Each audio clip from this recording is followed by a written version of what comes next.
Hello everyone, आज के इस वीडियो में हम लोग बात करेंगे फेच एपीआई के बारे में। फेच एपीआई होता क्या है, कैसे ये काम करता है, क्यों ये बेटर है फेच एपीआई XHR रिक्वेस्ट के मुकाबले। इस वीडियो में हम इसी बारे में बात करने वाले हैं। सबसे पहले हम जानते हैं कि फेच एपीआई वर्क क्या करता है। तो फेच एपीआई का काम होता है सर्वर पे जो भी रिसोर्स हो वो गेट करके लाना क्लाइंट साइड पे, यानी क्लाइंट टू सर्वर जो कम्युनिकेशन होता है डेटा का, वो फेच एपीआई की मदद से हम डेटा को ला सकते हैं। फेच एपीआई जो है वो रिक्वेस्ट भेजता है एक यूआरएल पे, उसके बाद जो सर्वर रिस्पॉन्स उधर से सेंड करता है वो fetch API as a carrier लेके आता है और उस डेटा का इस्तेमाल करके हम कोई भी एप्लीकेशन बिल्ड कर सकते हैं। तो ये होता है फेच एपीआई का बेसिक वर्क। इससे पहले जब फेच एपीआई नहीं था तो हम इस टास्क को कैसे अचीव करते थे, तो वहाँ पे अचीव किया जाता है XML HTTP रिक्वेस्ट के द्वारा, जिसे हम XHR रिक्वेस्ट भी कहते थे। तो इस रिक्वेस्ट के जरिए हम ये टास्क परफॉर्म करते थे, यानी क्लाइंट से हम रिक्वेस्ट भेजते थे सर्वर पे और सर्वर उसको रिस्पॉन्स करता था। लेकिन फेच एपीआई XHR रिक्वेस्ट के मुकाबले और क्लीनर इंटरफेस देता है ताकि हम सर्वर के रिसोर्स को आसानी से गेट कर सकें। तो जो फेच एपीआई है वो एक प्रॉमिस रिटर्न करता है। अब प्रॉमिस क्या होता है? प्रॉमिस का मतलब आप एक बेसिक जनरल टर्म में समझ लीजिए कि या तो ये दो स्टेटस रिटर्न करेगा, या तो वो फुलफिल होगा या वो रिजेक्ट होगा। ऐसा नहीं होगा कि हम रिक्वेस्ट भेजते हैं और वो रिक्वेस्ट गायब ही हो गया, उसके बाद कुछ रिस्पॉन्स नहीं मिला। जब हम प्रॉमिस की बात करते हैं तो प्रॉमिस का मतलब होता है कि या तो वो रिक्वेस्ट फुलफिल होगा या फिर रिजेक्ट हो जाएगा। ये दो चीज़ें हो सकती हैं प्रॉमिस में। तो फेच एपीआई प्रॉमिस के बेस पे काम करता है, यानी ये इंश्योर करता है कि हमेशा डिलीवरी होगा, चाहे वो कोई ना कोई एरर आए या रिक्वेस्ट रिजेक्ट हो जाए या फिर रिक्वेस्ट फुलफिल हो जाए और रिस्पॉन्स में जो रिजर्वेशन डेटा है वो रिस्पॉन्स में मिले। तो इसीलिए फेच एपीआई इंश्योर करता है गारंटी डिलीवरी का, डिलीवरी होगा ही होगा। तो इसीलिए फेच एपीआई बेटर है XML HTTP रिक्वेस्ट के मुकाबले। दूसरा इसमें एक और अच्छी बात है कि इसमें कम सिंटेक्स लिख के हम आसानी से रिक्वेस्ट भेज सकते हैं। ये भी एक फ़ायदा है फेच एपीआई का। तो आइए हम देख लेते हैं कैसे हम रिक्वेस्ट भेजते हैं। तो फेच एपीआई दो पैरामीटर लेता है, पहला है यूआरएल, दूसरा होता है ऑक्शन। सबसे पहले हम यूआरएल के बारे में जानेंगे। यूआरएल एक स्ट्रिंग होता है, जैसा कि हम जानते हैं HTTPS जैसे जावास्क्रिप्ट.net, ऐसे ये एक यूआरएल है। उसके बेस पे ये रिक्वेस्ट भेजता है और रिस्पॉन्स लेकर आता है। उसके बाद दूसरा होता है ऑक्शन।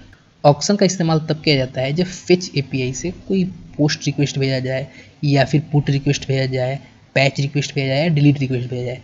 इस तरह के रिक्वेस्ट को भेजने के लिए हम ऑक्शन का इस्तेमाल करते हैं। लेकिन अगर आपको सिंपली एक गेट रिक्वेस्ट भेजना है तो वहाँ पे आप केवल और केवल यूआरएल एंटर कीजिए वहाँ पे और फेच एपीआई उस यूआरएल पे हिट करेगा और आपका रिक्वेस्ट पहुँच जाएगा वहाँ पे। तो आइए हम फटाफट से एग्जांपल देख लेते हैं कैसे फेच एपीआई काम करता है और कैसे हम फेच एपीआई से पहले गेट रिक्वेस्ट भेजते हैं। उसके बाद हम आगे पोस्ट के बारे में जानेंगे और भी डिटेल्स जानेंगे। यहाँ पे जो हम लोग डेटा का इस्तेमाल करने वाले हैं वो है Jason place holder. Jason place holder एक वेबसाइट है, इसमें आपको यूआरएल मिलता है और ये यूआरएल पे हिट करने पे एक डमी डेटा जेसन के फॉर्म में रिटर्न करता है। सबसे पहले हम यही पे हिट करने वाले हैं, ये डेटा ये यूआरएल पे। तो सबसे पहले मैंने ये यूआरएल कॉपी किया और चलते हैं VS Code एडिटर पे। मैंने एक फंक्शन बनाया है गेट डेटा नाम का। अब गेट डेटा जो फंक्शन है वो मैंने यहाँ पे कॉल भी किया हुआ है। तो अब यहाँ पे मैं फेच एपीआई लगाता हूँ। ये है फेच एपीआई, यहाँ पे मैंने पेस्ट किया, यहाँ पे मैंने पेस्ट किया यूआरएल। अब यूआरएल पेस्ट करने के बाद फेच एपीआई क्या करेगा कि इस यूआरएल पे एक रिक्वेस्ट भेजेगा, HTTP रिक्वेस्ट होगा और HTTP रिक्वेस्ट होने के बाद एक और फंक्शन आता है जिसका नाम है देन फंक्शन कब चलता है? जब ये रिक्वेस्ट यानी जो प्रॉमिस है वो रिजॉल्व हो गया है, यानी जो फेच एपीआई है वो रिक्वेस्ट भेज दिया है और उधर से कुछ ना कुछ रिस्पॉन्स मिला हुआ है। तो यहाँ पे मिलेगा रिस्पॉन्स। उसके बाद मैं यहाँ पे कॉल बैक फंक्शन यूज़ किया और रिस्पॉन्स में बहुत सारी चीज़ें मिलेंगी, जैसे एरे बफर मिलेगा, ब्लॉब मिलेगा, बॉडी मिलेगा, बॉडी यूज़ मिलेगा, हेडर्स मिलेंगे, क्या क्या हेडर रिस्पॉन्स में आ रहे हैं, ओके है या नहीं, रिडायरेक्ट हो रहा है क्या रिक्वेस्ट, ये बहुत सारी चीज़ें हमें रिस्पॉन्स में मिलेगा। लेकिन हमें जो चाहिए वो है जेसन। क्यों? क्योंकि जो ये जेसन प्लेस होल्डर है वो जेसन ही रिटर्न करता है। अब ये लगने के बाद, यानी जो रिक्वेस्ट जो जेसन लगने के बाद जो भी जेसन डेटा आ रहा होगा इस यूआरएल पे वो गेट हो जाएगा। उसके बाद मैं फिर देन लगाता हूँ। इस बार देन लगाने के बाद क्या होगा, इस बार हमें जो रिटर्न होगा यानी सिक्वेंशियली रन करेगा। यहाँ पे सबसे पहले ये फिच रन होगा, फिर ये देन रन होगा, देन उसके बाद ये देन रन होगा। तो जब ये फिच एपीआई अपना रिक्वेस्ट भेज देगा और सर्वर के ओर से वहाँ से रिस्पॉन्स मिलेगा, तब ये देन कॉल होगा। ये देन कॉल होने के बाद यहाँ पे रिस्पॉन्स डॉट जेसन यहाँ पे रिटर्न करेगा। तो जब ये रिस्पॉन्स डॉट जेसन रिटर्न करेगा तो उसके बाद जो ये डेटा होगा उस पर ये दिन लगेगा और इस दिन में हमें एक्चुअल डेटा मिलेगा। तो सबसे पहले मैं यहाँ पे डेटा नाम का एक वेरिएबल बनाता हूँ और ये कॉल बैक फंक्शन मैंने यहाँ पे इसको लगाया और कंसोल पर सबसे पहले हम प्रिंट करके देखते हैं कि क्या डेटा आ रहा है या नहीं आ रहा है। तो ये फाइल को मैंने सेव किया, तो मैंने यहाँ पेज को इंस्पेक्ट किया और कंसोल पे तो बिल्कुल हमें एक डेटा मिल रहा है ऑब्जेक्ट। तो ये है ऑब्जेक्ट, यहाँ पे कंप्लीटेड ट्रू आ रहा है, आईडी आ रहा है और टाइटल आ रहा है। तो ऐसा इसलिए आ रहा है क्योंकि जो ये जेसन प्लेस होल्डर है 1 लिखने से केवल 1 ही डेटा देता है। तो मैं सीधा टू डू लिखता हूँ, देखते हैं कि डेटा आ रहा है नहीं। जैसा कि आप देख सकते हैं कि 200 से ज़्यादा यहाँ पे एरे ऑफ एन ऑब्जेक्ट मिल रहा है। तो ये है डेटा, यहाँ पे यूज़र आईडी आ रहा है, आईडी आ रहा है, टाइटल आ रहा है, उसके बाद इधर कंप्लीटेड है या नहीं है, ट्रू या फॉल्स रिटर्न कर रहा है। तो ऐसे हम फिच रिक्वेस्ट भेजते हैं। अब थोड़ा सा फिच रिक्वेस्ट का बिहाइंड द सीन कैसे वर्क करता है हम नेटवर्क टैब में जाकर देखते हैं। जैसे ही मैं नेटवर्क टैब में गया तो जैसा कि आप देख सकते हैं कि टाइप जो है रिक्वेस्ट का वो फिच है। उसके बाद दिखाता है स्टेटस, स्टेटस यानी रिक्वेस्ट सक्सेसफुल हुआ या नहीं हुआ। तो 200 रिक्वेस्ट यानी सक्सेसफुल रहा। उसके बाद यहाँ पे कितने बाइट आ रहा है, साइज क्या था रिक्वेस्ट का, उसके बाद वाटरफॉल आता है यहाँ पे। तो ये सारी डिटेल्स जो है वो हमें दिखाया जाता है जब हम फेच रिक्वेस्ट भेजते हैं। तो ये जो रिक्वेस्ट है वो फेच रिक्वेस्ट है। जैसे मैं इस पर क्लिक करूँगा तो यहाँ पे जैसा कि आप देख सकते हैं कि मेथड गेट है, यानी जो ये रिक्वेस्ट किया है जेसन प्लेस होल्डर के सर्वर पे वो गेट मेथड के थ्रू गया है। रिस्पॉन्स बिल्कुल आ रहा है 100%। उसके बाद यहाँ पे देख सकते हैं कि कौन से ओरिजिन के लिए ये रिक्वेस्ट जा रहा है, कहाँ से ये रिक्वेस्ट जा रहा है, क्रेडेंशियल ट्रू है या नहीं है, कितने टाइम के लिए ये रिक्वेस्ट वैलिड रहेगा, ये सारी चीज़ें यहाँ पे आती हैं।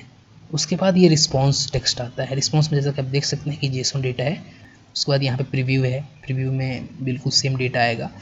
उसके बाद यहाँ पे ये टाइमिंग है, क्या टाइमिंग है डेटा रिसीव करने का, क्या क्यूइंग का टाइम है, बहुत सारी डिटेल, एसएसएल लगा हुआ है या नहीं हुआ है, उसका रिस्पॉन्स क्या है, सर्वर का रिस्पॉन्स कितना टाइम लगा सर्वर को डेटा को भेजने में। यानी जो फर्स्ट बाइट है 6638 मिली सेकेंड में फर्स्ट बाइट आ गया था। उसके बाद जो कंटेंट पूरा का पूरा डाउनलोड होने में 8.9 मिली सेकेंड लगा। तो ये सारा टाइमिंग पूरा का पूरा डिटेल्स दिखाता है यहाँ पे। तो ये हुआ गेट मेथड। अब ऐसे ही हम पोस्ट रिक्वेस्ट भी भेज सकते हैं। जब भी हमें पोस्ट रिक्वेस्ट भेजना होता है तो हमें ऑप्शन पास करना होता है फिच में, इसे हम सेकंड आर्ग्यूमेंट कहते हैं। तो सेकंड आर्ग्यूमेंट में बस कॉमा लगाना है और उसके बाद यहाँ पे एक ऑब्जेक्ट के रूप में कुछ चीज़ें पास करना है। तो आइए हम सबसे पहले देख लेते हैं कि वो क्या क्या चीज़ें हैं जो एज अ ऑब्जेक्ट के रूप में हम पास करते हैं। सो यहाँ पे हम आ गए हैं मोजिला फायरफॉक्स का ऑफिशियल वेबसाइट यानी developer.mozilla.organization। ये MDN वेब डॉक्स है, ये काफ़ी पॉपुलर वेब डॉक्स है और ये बहुत अच्छा रेफरेंस है वेब डेवलपमेंट के लिए। अगर आप वेब डेवलपमेंट में कहीं भी फ्रंट एंड में प्रॉब्लम आ रहा है, जावास्क्रिप्ट में प्रॉब्लम आ रहा है, तो ये सबसे बेटर डॉक्यूमेंटेशन है अभी तक का जहाँ तक मैंने पढ़ा हुआ है। तो जैसा कि यहाँ पे देख सकते हैं कि ये जो जो ये डॉक्यूमेंटेशन है वो क्या बताता है। तो ये देखिए है फेच रिक्वेस्ट है। तो ये है फेच रिक्वेस्ट, इसमें पहला आर्ग्यूमेंट है URL यहाँ पे जो मैंने यहाँ पे पास किया है। जैसा कि आप मेरे कोड में भी यहाँ पे देख सकते हैं, ये है URL, वो सिंपल वेरिएबल पास किया गया है। उसके बाद ये होता है ऑब्जेक्ट। ऑब्जेक्ट में पास होते हैं कुछ ना कुछ वैल्यू। पहला चीज़ क्या होता है, पहला है मेथड। मेथड क्या है, यानी आप किस मेथड पे रिक्वेस्ट भेजना चाहते हैं। आपका मेथड गेट हो सकता है, पोस्ट हो सकता है, पुट हो सकता है, डिलीट हो सकता है, एक्सेट्रा एक्सेट्रा। अभी जितने मेथड हैं ये कन्वेंशन है, ये HTTP मेथड्स हैं, ये हो सकते हैं। दूसरा है मोड, ये मैंडेटरी नहीं है। मेथड मैंडेटरी है, अगर आपको पोस्ट रिक्वेस्ट भेजना है तो आपको मेंशन करना पड़ेगा कि ये मेथड इसका पोस्ट होने वाला है, जो ये फेच रिक्वेस्ट जाए ये पोस्ट मेथड के थ्रू जाए। उसके बाद यहाँ पे कैसे भी मैंडेटरी नहीं है, ये बाय डिफ़ॉल्ट यहाँ पे फेच रिक्वेस्ट अपने आप से ऐड कर देता है। लेकिन आप अगर चाहें तो ये नो कैसे और स्पेसिफाई कर सकते हैं। डिफ़ॉल्ट में नो कैसे ही रहता है, तो आपको मेंशन करने की कोई खास ज़रूरत है नहीं। तो यहाँ पे क्रेडेंशियल है, उसको हेडर है। हेडर बहुत इंपॉर्टेंट सेक्शन है। फॉर एग्जाम्पल अगर आपको client to server JSON data भेजना है तो हम HTTP रिक्वेस्ट में ये बताते हैं कि जो हम डेटा जाने वाला है वो किस टाइप का जाने वाला है, तो वो हम हेडर सेक्शन में बताते हैं। हेडर सेक्शन अगर मैं आपको फिर से दिखाऊं इंस्पेक्ट करके यहाँ पे, तो ये होता है हेडर सेक्शन। जैसे यहाँ पे रिक्वेस्ट आया तो ये है हेडर सेक्शन। दो तरीके के हेडर होते हैं यहाँ पे, एक होता है रिस्पॉन्स हेडर, एक होता है रिक्वेस्ट हेडर। तो रिक्वेस्ट हेडर जो होता है, जब हम इधर से रिक्वेस्ट करते हैं, फेच एपीआई जब सर्वर पे हिट करता है यूआरएल को, तो वो लेकर जाता है एक रिक्वेस्ट हेडर। जैसा कि आप देख सकते हैं कि यह रिक्वेस्ट हेडर। रिक्वेस्ट हेडर में यहाँ पे हम स्पेसिफाई करते हैं कि मेथड क्या है, पाथ क्या है, एक्सेप्ट क्या क्या करेगा। तो यहाँ पे अभी /* लगाया हुआ है, तो यानी हर चीज़ एक्सेप्ट करेगा ये। इनकोडिंग क्या होगा डेटा का, वो भी यहाँ पे बताया गया है। कौन सा लैंग्वेज होगा जो एक्सेप्ट करेगा। तो ये दो तरीके के मेथड्स होते हैं जो HTTP कैरी करता है। यानी HTTP की ये डिफ़ॉल्ट मेथड ये होते ही होते हैं, हर एक रिक्वेस्ट में ये ब्राउज़र खुद से जोड़ देता है। लेकिन अगर आप इसमें और कुछ एडिशन करना चाहें तो आप कर सकते हैं, जैसा यहाँ पे तो आप कर सकते हैं। यहाँ पे हेडर सेक्शन है, ये एक ऑब्जेक्ट लेता है और ऑब्जेक्ट में मैंने यहाँ पे बताया गया है कंटेंट टाइप, यानी किस तरीके का कंटेंट जा रहा है सर्वर पे। तो यहाँ पे application.json है, और भी अलग अलग तरीके का कंटेंट हो सकता है application.form URL कोड, यानी फॉर्म का कोई डेटा जा रहा हो। यानी कंटेंट टाइप डिफरेंट तरह का हो सकता है, इमेज हो सकता है कंटेंट टाइप। जिस तरीके का डेटा जाता है उस पर हमें बताना पड़ता है कि किस तरीके का डेटा हम HTTP से भेज रहे हैं सर्वर पे। तो ये जो डेटा है वो application.json यानी एप्लीकेशन फॉर्मेट में डेटा जाने वाला है। तो ये होते हैं मेथड्स। आगे यहाँ पे एक और सेक्शन होता है जिसे हम कहते हैं जो बहुत ज़्यादा इंपॉर्टेंट। हम पोस्ट मेथड के थ्रू रिक्वेस्ट भेजते हैं तो ऑब्वियस बात है कि हम कुछ ना कुछ डेटा भेजना चाहेंगे, कि पोस्ट मेथड का इस्तेमाल किया जाता है डेटा को भेजने के लिए client to server. Body section है वो यूज़ होता है डेटा भेजने के लिए।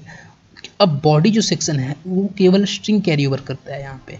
जब भी हमें एक जेसन डेटा भी भेजना होता है क्लाइंट टू सर्वर, तो हमें सबसे पहले उसे स्ट्रिंग में कन्वर्ट करना होता है। इसलिए यहाँ पे लगाया हुआ है JSON.stringify। ये फंक्शन क्या करता है कि अगर आपका डेटा जेसन है तो आपको कन्वर्ट कर देगा स्ट्रिंग में। ऐसा क्यों? HTTP जो रिक्वेस्ट है वो बनाया गया है टेक्स्ट डेटा ट्रांसफ़र करने के लिए। यानी जब भी हम HTTP रिक्वेस्ट डेटा को भेजते हैं क्लाइंट टू सर्वर, तो वो टेक्स्ट डेटा ही जाता है। वो इमेज भी हो सकता है, ब्लॉब डेटा भी हो सकता है, लेकिन मेनली ये टेक्स्ट डेटा होता है। हम और किसी फॉर्मेट में डेटा को नहीं भेज सकते, जैसे जेसन फॉर्मेट में हम डेटा को नहीं भेज सकते, वो टेक्स्ट भेजते हैं एज अ। वहाँ पे फिर सर्वर पे जाने के बाद वो जेसन में कन्वर्ट हो जाता है, ये पॉसिबल है, लेकिन मोस्टली हम टेक्स्ट डेटा को भेजते हैं। तो ये बॉडी सेक्शन में हम डेटा को अपेंड करते हैं। तो जैसा कि आप देख सकते हैं कि डेटा हो सकता है कोई ना कोई ऑब्जेक्ट हो, तो डेटा को मैंने यहाँ पे अपेंड किया। उसके बाद यहाँ पे फंक्शन का बॉडी क्लॉज है। उसके बाद जो रिटर्न आ रहा है रिस्पॉन्स में वो जेसन आ रहा है, क्योंकि जब हम रिक्वेस्ट भेजते हैं तो रिस्पॉन्स मिलेगा ही मिलेगा।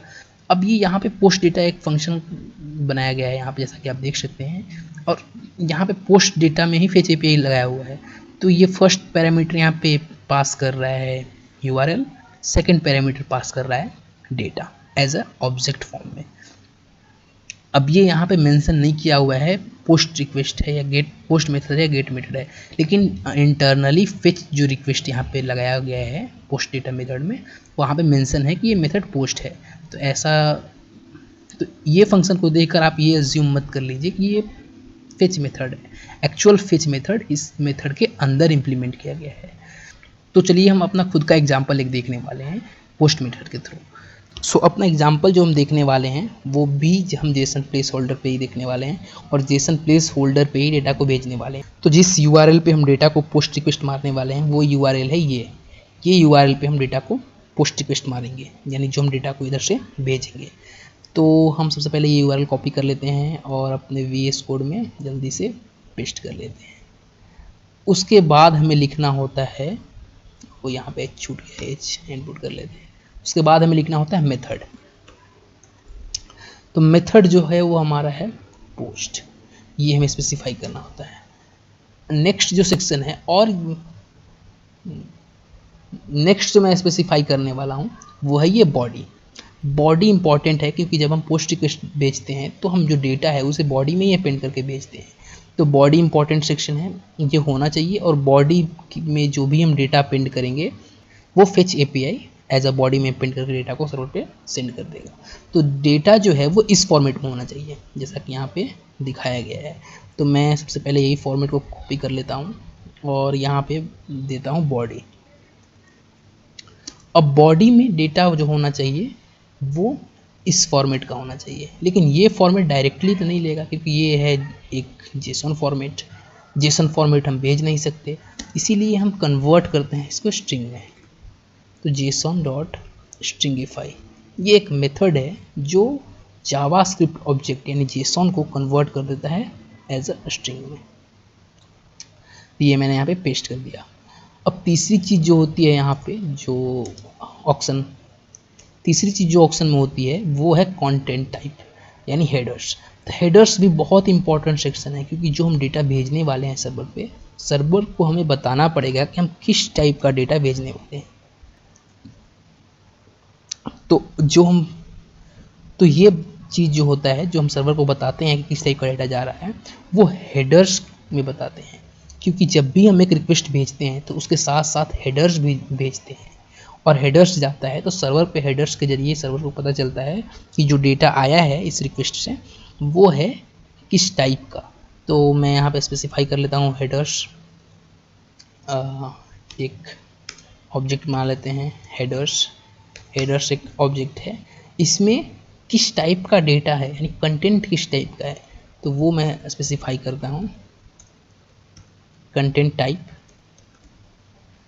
तो कंटेंट टाइप जो है वो ऐसा होना चाहिए। ये है कंटेंट टाइप, जैसा अभी मैं यहाँ से कॉपी कर लेता हूँ। ये होता है कंटेंट टाइप। कंटेंट टाइप का मतलब होता है कि हेडर में हम भेज रहे हैं कि किस तरीके का कंटेंट जाने वाला है। तो कंटेंट टाइप जो है वो application/json इस तरीके का कंटेंट जाने वाला है इस गेट रिक्वेस्ट से। अब मैंने ये जो यहाँ पे get function get data function है उसको यहाँ पे कॉल कर दिया है। उसके बाद ये कुछ ना कुछ रिस्पॉन्स जरूर मिलेगा यहाँ पे क्योंकि यहाँ पे भी लगाया हुआ है और रिस्पॉन्स में हमें वही चीज़ मिलता है जो जेसन जो हम पोस्ट रिक्वेस्ट भेजते हैं सेम चीज़ रिस्पॉन्स में मिलता है विथ आईडी के साथ। तो हम देख लेते हैं क्या हमें रिस्पॉन्स मिला। तो यहाँ पे हम कंसोल पे जाते हैं, जैसा कि आप देख सकते हैं ये मिल गया है। आईडी है जिसका 11 यानी 101 और ये जो रिस्पॉन्स है मैंने इतना चीज़ भेजा था यानी यूज़र आईडी टाइटल और बॉडी में ये बार भेजा था लेकिन वो हमें आईडी मिल गया यहाँ से। तो ऐसे हम भेजते हैं रिस्पॉन्स। जैसा कि आप देख सकते हैं कि ये आउटपुट और ये आउटपुट दोनों सेम है। इससे साबित होता है कि जो हमारा रिक्वेस्ट है वो सक्सेसफुली अपडेट हो गया है वहाँ पे सर्वर पे। वैसे ही अगर पुट रिक्वेस्ट की बात करें तो पुट रिक्वेस्ट में भी केवल और केवल मेथड्स चेंज होते हैं। मेथड की जगह यहाँ पे पुट हो जाएगा और उसके बाद हेडर्स में जिस टाइप का आप डेटा भेज रहे हैं वो जो भी चीज़ अपडेट करना हो वो डेटा को एज ए स्ट्रिंग फॉर्म में कन्वर्ट करके और सेंड किया जाता है। हम पुट रिक्वेस्ट की बात करें तो हम लोग एक एग्जांपल देख लेते हैं पुट रिक्वेस्ट का भी।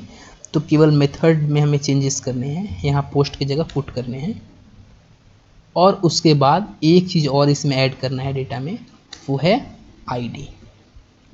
आईडी जो होगा वो 1 होगा। तो मैंने यहाँ पे फाइल को सेव किया। आई थिंक हमने कुछ डेटा में गलत किया यहाँ पे। हाँ आईडी जो है वो 1 होगा। तो ये प्रॉब्लम आ रहा है पुट रिक्वेस्ट। अच्छा ये प्रॉब्लम है क्योंकि हमारा जो यूआरएल है वो यहाँ पे गलत हो गया। हमने पोस्ट पे पुट रिक्वेस्ट मारा है लेकिन पोस्ट के बाद यहाँ पे 1 होना चाहिए। इस पे पुट रिक्वेस्ट जाएगा तब ये एक्सेप्ट करेगा सर्वर। तो ये मैंने पुट रिक्वेस्ट भेजा और जैसा कि आप देख सकते हैं कि रिस्पॉन्स में हमें मिल गया जो भी मैंने यहाँ पे अगर अपडेट करने की बात करूँ तो यहाँ पे हो सकता है मैं हेलो कर दूँ।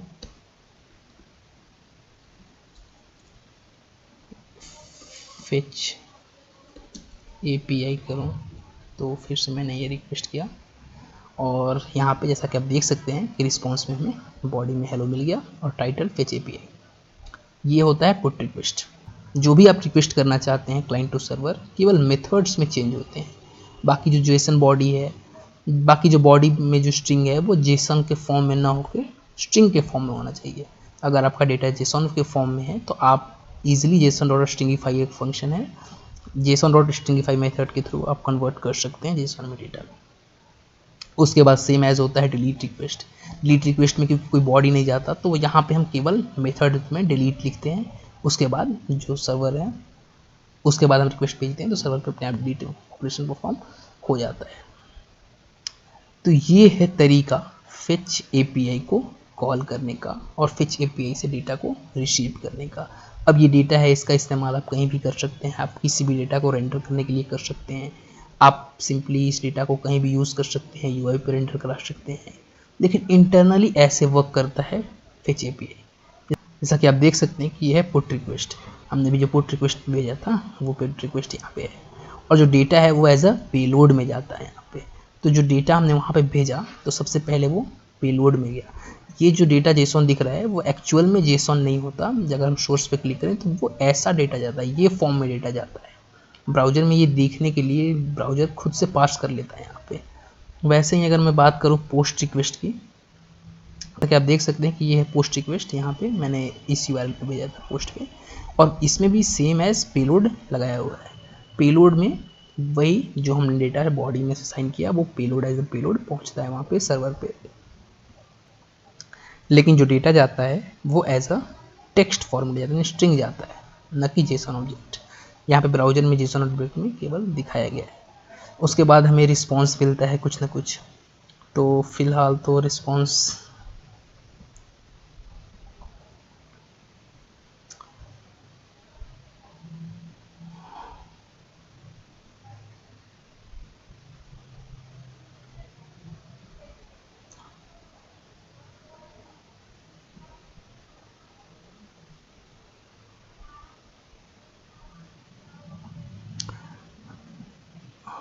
उसके बाद हमें मिलता है रिस्पॉन्स।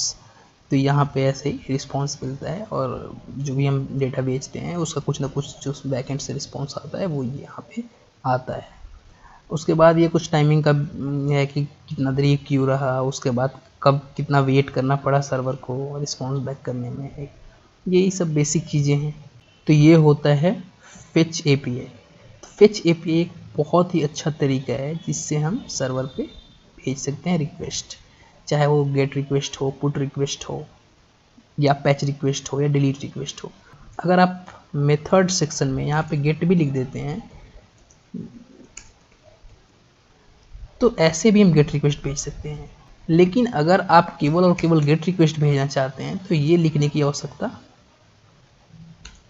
लेकिन जब हम गेट रिक्वेस्ट भेजते हैं तो हमें ये सेकंड आर्ग्यूमेंट यानी जो ये ऑब्जेक्ट है इसे पास करने की ज़रूरत नहीं होती। अगर हम केवल यूआरएल भी लिख देते हैं तो हम फेच एपीआई से एज अ गेट रिक्वेस्ट ही ट्रीट करता है और गेट रिक्वेस्ट ही सर्वर पे भेजता है। तो जो सेकंड पैरामीटर है वो हमें पास करने की ज़रूरत नहीं होती अगर हम केवल गेट रिक्वेस्ट भेजना चाहते हैं। तो ये होता है फेच एपीआई। उम्मीद है कि बेसिक फेच एपीआई के बारे में आपको समझ में आ गया होगा, कैसे ये वर्क करता है, कैसे नेटवर्क सेक्शन में एक्चुअल फेच एपीआई का इम्प्लीमेंटेशन है, और कैसे हम फेच एपीआई के थ्रू रिक्वेस्ट भेजते हैं सर्वर पे, क्या होता है पेलोड, कैसे पेलोड इम्प्लीमेंट करते हैं फेच एपीआई में। ये सारी चीज़ें मैंने बेसिक टू एडवांस डिटेल्स आपको क्लियर कर दिया होगा। तो अगर आप फेच एपीआई डेटा को रेंडर करके देखना चाहते हैं क्लाइंट साइड पे, यानी जो एक्चुअल एचटीएमएल में कैसे रेंडर होता है फेच से हम जो डेटा मंगाते हैं, तो आप ज़रूर कमेंट में बताइए, क्योंकि मैं आपको इस तरीके की वीडियो ला के दूँगा। और फेच एपीआई का डेटा को हम एक्चुअल डॉम में कैसे यूज़ करते हैं, हम फेच एपीआई का डेटा को कैसे अपने वेबसाइट में डिस्प्ले कराते हैं, वो मैं आपको करके दिखाऊंगा। तो इस वीडियो में इतना ही। आगे और भी डिटेल्स के लिए और अच्छी वीडियो देखने के लिए चैनल को जरूर सब्सक्राइब कीजिए। Thank you for watching this video.